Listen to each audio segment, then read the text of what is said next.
Prediction videos are always difficult to do, and especially this league too, which looks to be the most difficult, probably of all time.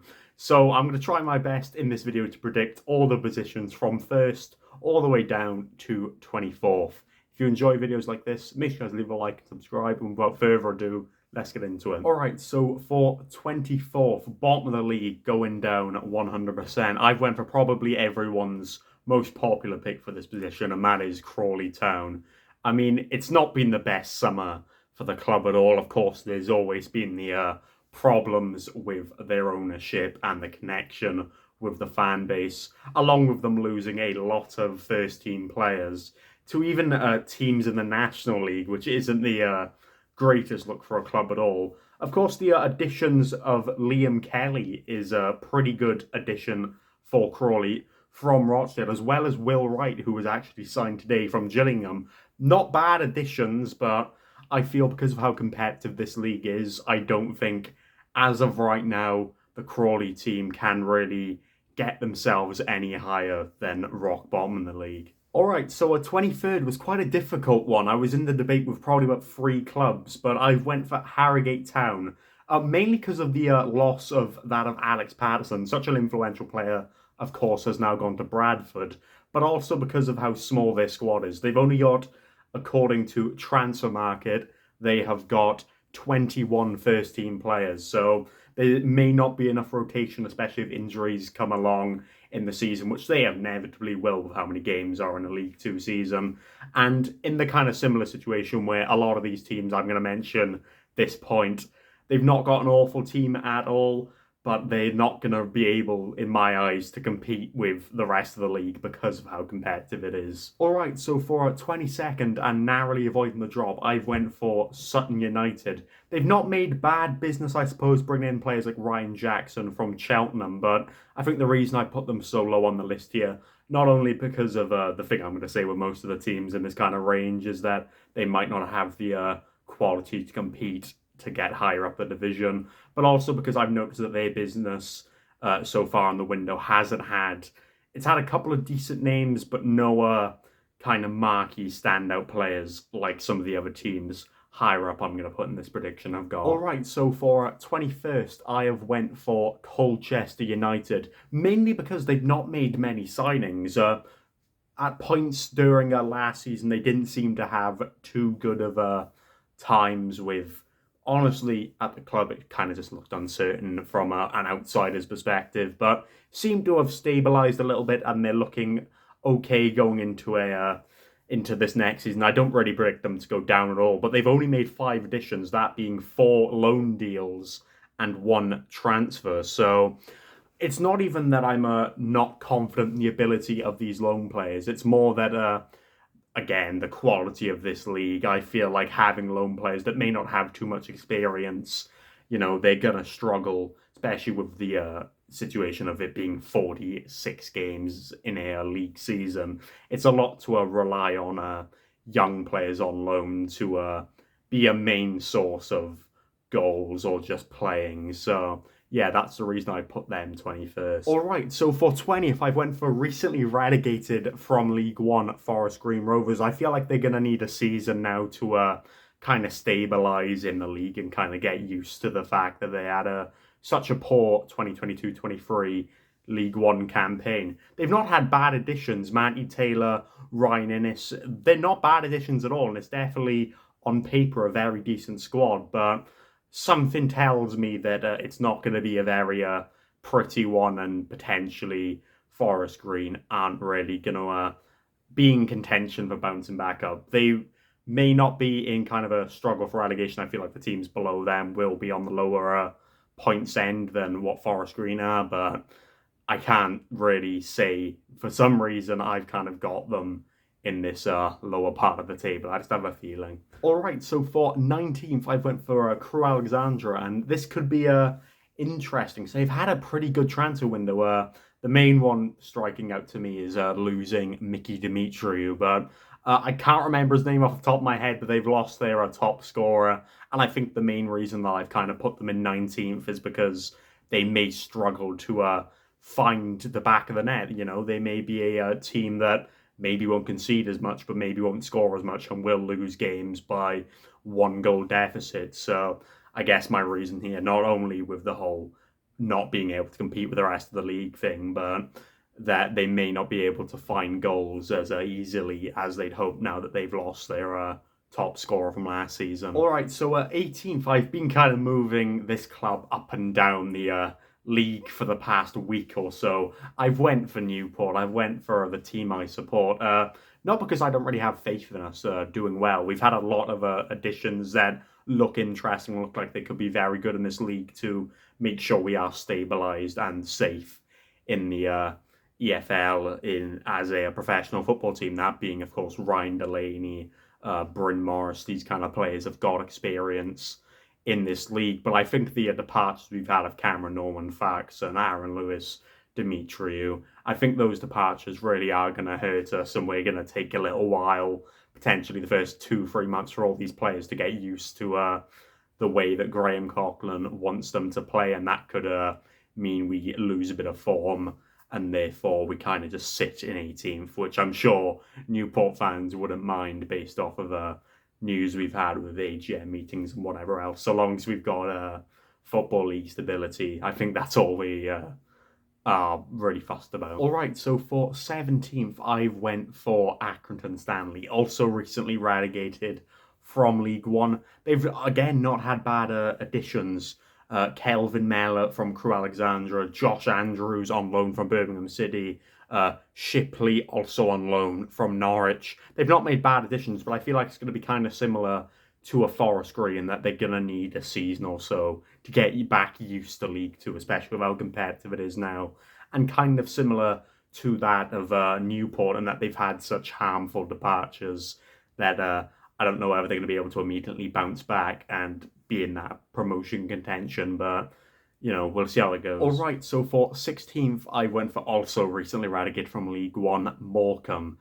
This one is because of all the rotations they've had. They've lost a lot of key players that they had throughout the League One campaign, or of course they got relegated. Dan Crowley was probably the one that caught my eye the most, him leaving to Notts County, with who I'm going to put at some point on this list. But they've had so many additions and so many departures that, similar to Forest Green, is similar to Accrington Stanley, they're going to have to get used to this league again with how competitive it is, and it may take a while for this team to glue, and that will, in my eyes, result in them having a lower finish than they'd probably hopefully intend for. All right, so for 15th, again, another team I've been moving up and down throughout the past week. I've went for Swindon. There was a lot of uncertainty when I originally predicted them. I originally predicted them 18th, but there's been a lot of news and a lot of situations involving transfers and delays and whatever else. So I can't, at the minute, put them probably any higher than where I'm putting them in 15th, but considering the fact I was going to consider them in 18th towards the bottom end of the table with the news of signings that they've got, I have confidence that they will just, for now, be a mid-table team. And who knows, maybe when these signings get confirmed, I may have an entire U-turn and put them up the league. But as of right now, I'm going to put them 15th because I know business is going on, but I don't know what business is happening. All right, so for 14th in the league, I've went for Tranmere. It just feels like, in my eyes, this is a position that they are destined to finish. I don't know why. I have kind of aura. The business they've made is, again, nothing for me to really look at and be saying they're going to push any higher in the league. So, I don't know. It's kind of boring, but I've said that Tranmere will finish 14th. All right, so for 13th in the league, near enough middle of the table, I went for Barrow. After last season where they were pushing playoffs and they nearly got it, which was a shock, I'm sure, to a lot of fans of this division, I've put them in 13th. So I'm sure they won't complain about it. They brought in Dean Campbell from Aberdeen. I remember that they brought 2 players in from Port Vale following their survival in League One. I can't quite remember their names at the minute, but it seems that they've got a good foundation. I think potentially in the next few years they will push up for playoffs and potentially for promotion. But for now, I feel like it's going to be a another stable season. They won't be in risk of getting relegated, but they will miss out on those playoff positions. All right, so at 12th in the league, now this is literally middle of the league. I've went for AFC Wimbledon. They've kept a lot of their backbone that they had last season, despite having an absolute horror show towards the end of it. They brought in a good few players. Jake Reeves, of course, returned to the club following a successful spell at many different EFL clubs, but most recently get promoted with Stevenage is a very good and healthy boost for the club. And I don't think they'll be in the situation where they will fall all the way down the league like they did last season. But again, kind of similar to Barrow, I think they'll be having a couple of seasons now in this mid-table range and just being stable and getting their team ready for potentially playoffs and whatever else in the near future.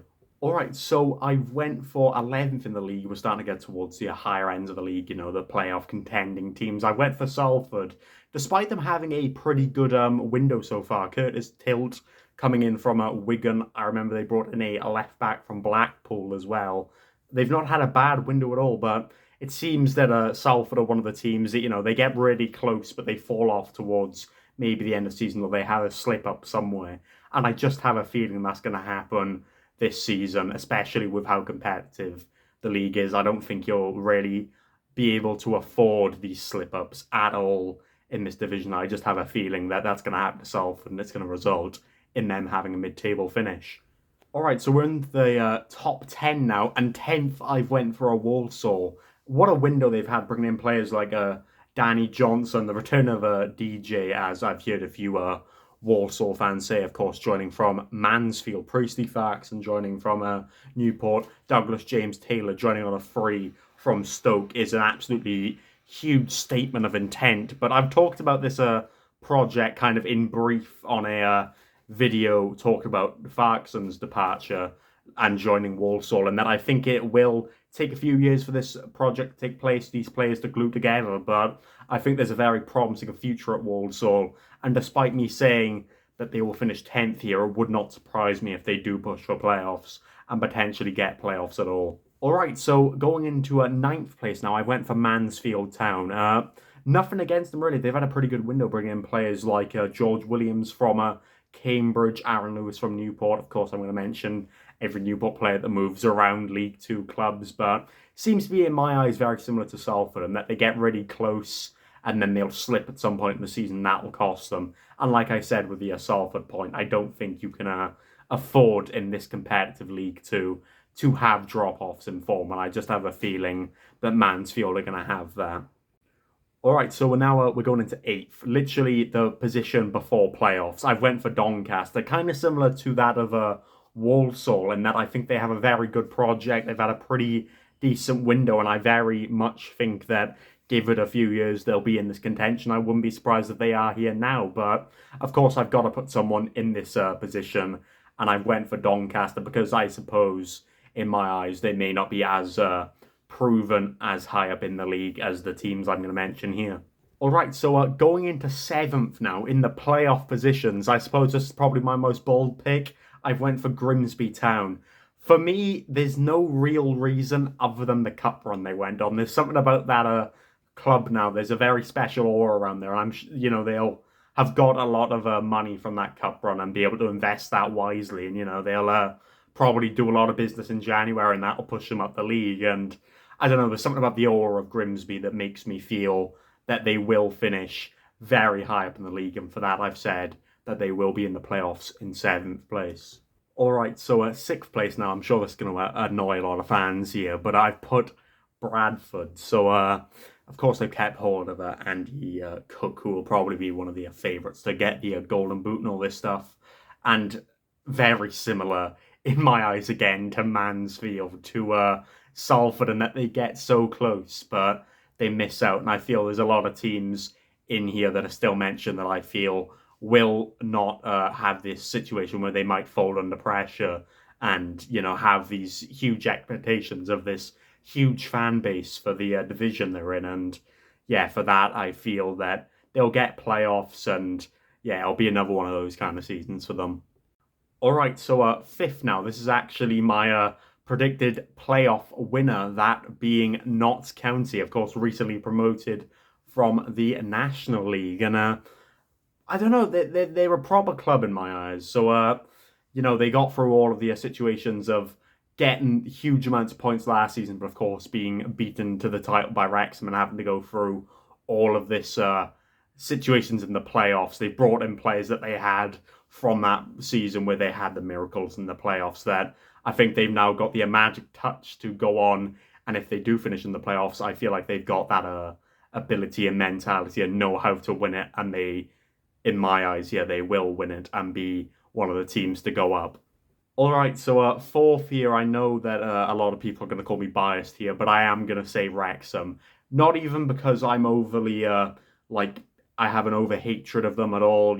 It's, of course, I'm going to be jealous. That's the situation it is being a Newport fan. But I think the reason I've said it here, and it could very easily change in the next week or so, but they've not really brought anyone in. They brought in the centre-back from Huddersfield. I don't quite remember his name at the minute, but that's the only business that I'm aware of that they've done so far, and because of that, I can't really put them any higher than a fourth at the minute, because I feel like the teams that are above them have made better business so far, but like I said, I could very easily change that opinion in the next week or so, or by when the transfer window is up, depending on how Wrexham spend the huge amount of money they're going to have. All right, so we're in the automatic positions now. Third place, I went for MK Dons.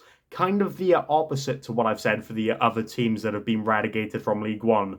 Something about MK Dons, they know how to play in this league, and they've not had the hugest amounts of changes in comparison to that of Forest Green, Morecambe and Accrington Stanley. So I feel they've got a kind of a gelled squad that will go up again. Of course, they brought in Cameron Norman, of course. Like I said, I'm going to mention every Newport player that moved about to a League Two, and not even biased here, he was probably one of the best, if not the best, right back in the league. So I can't really put them any higher because I think the two teams above them have made business that is absolutely remarkable and will push them this high up the field. But yeah, MK Dons, I feel like because they know how to play in this league, they know how to win it and all this other stuff, I feel like they will get third. All right, so second place in the league, just missing out on the title. I've went for Gillingham. So probably on paper in terms of quality and quantity, the amount of players they brought in, they have probably had the best window in terms of how many players they brought in. Of course, Johnny Williams for me being the standout one, but I do think that they'll be promoted. But I'm sure, as I'm going to mention this first position, there's one player that I think will kind of tip the change of this, and that's going to be mentioned in my first pick here. But yeah, I've said Gillingham will finish second.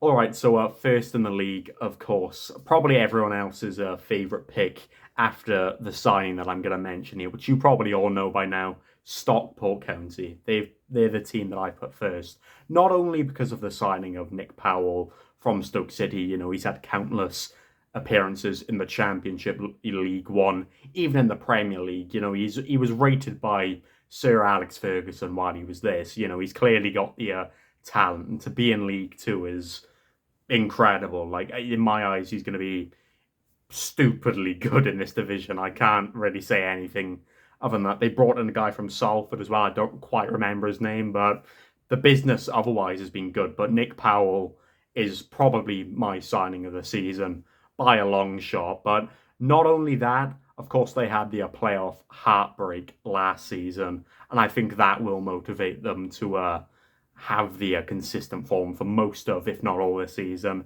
And for that, I think they will win this division and, what will be probably the most competitive League Two of all time. So yeah, I've put in first Stockport. So yeah, those are my League Two predictions for the 2023-24 season. Let me know what you think of them. Let me know your 1 to 24 down in the comments. I know I've put a few of them that are probably going to get a few question marks, going to be wondering why they put that there. But of course, it's football. Anything can happen. The Crawley, the team I've put in 24th, could go on and, finish mid-table or playoffs. It is football, but I'm kind of basing it off of what I've read, what I've seen business on paper. So despite it potentially being wrong in every single way, I'll be able to review it in at the end of the season, at the beginning of May or middle of May or whatever, and we'll see how it ends out and how it goes. So yeah, hope you've all enjoyed this video. If you have, make sure to leave a like, subscribe, support the channel whatever way you see fit using the links in the description. I hope you all enjoy the rest of your day, afternoon or evening, whenever you're watching this, and take care.